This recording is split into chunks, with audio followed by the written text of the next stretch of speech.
तू है लड़का छुछुंदर, मैं हूँ मौसमी तू तो लगता चुकुंदर। लड़की में सुंदर तू है लड़का छुछुंदर, मैं हूँ मौसमी तू तो लगता चुकुंदर। देखो ना सपना बनेला सजना, सपना देखे में का दिक्कत? दूर हट न तो कुछ दे हम लोग। चल हट। इतना दिन से का रही फेरा में, तो हम का करी? अरे तोरा फीलिंग काहे ना होला? ओहो हाय मुंह देखला, हाय मुंह पर फीलिंग जागी। भैंसा लागत नहीं का तनी करिए नु बनी। करिया ना तू कोयला बड़ा। गोर चाहे करिया मर्दा मरदा होला, गोर चाहे करिया मर्दा मरदा होला। अरे मौका दे के देख कैसे करदा होला। गोर चाहे करिया मर्दा मरदा होला, अरे मौका दे के देख कैसे करदा होला। अरे फोटो हवा आवे दो। बस ना छोड़ देलू का।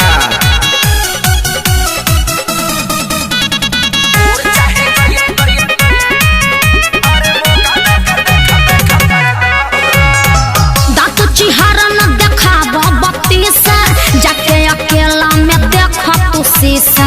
चढ़ल बा भूत जवन तोहरा कपार पर, क्षण में उतर जाई बाबू होनी से। रंगा जेबो एकदम से। तोहर धधकत जवानी बयाग जैसे, बन जहीबू तू सरसों के साग जैसे। करोगे जब पाला तो निकली देवाला, बाबू जर जइबा हम हई सो। देह में फोड़ा फेंक दे। Love you love you. अरे अरे देखी तोरा के दिल का? मेरा भीतरी से है बोला। अरे करियठा जग तो प्यार। अभी ले सुतर लाभ के तो जागल बजाग जाए दे। गोर चाहे करिया मर्दा मरदा होला, अच्छा। गोर चाहे करिया मर्दा मरदा होला।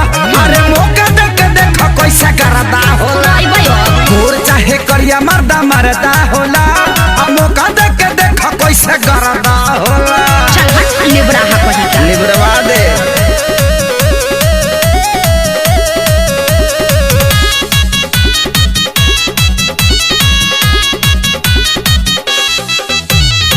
सुन खेसारी राजू अजय बच्चन हो, सकल से बड़ा तू काली चरण हो।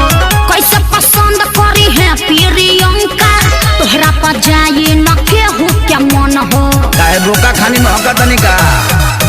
बढ़ जाई तो हरो पारसानी गोरी, नहीं देख मोर दनसन के पानी गोरी। हम हंसनी होई तू त काला कौआ, बिना मेल कब मैच नहीं हो। देखा आजमा के कोरवा में आके, काहे बुझता ऋतु भोला। देखे में तो नहीं लागत कि तू चालाक हो खबर। नीम के पता है एक बार पी के देखो, मोय पानी ब्लड हो जाई। अच्छा खीसा कहता रो। गोर चाहे करिया मर्दा मरदा होला, गोर चाहे करिया मर्दा मरदा होला। अरे मौका दे के देख कैसे करदा होला। गोर चाहे करिया मर्दा मरदा होला, मौका दे के देख कैसे करदा होला। नहीं दोगी तो पछताओगी। का अरे मौका। अरे बात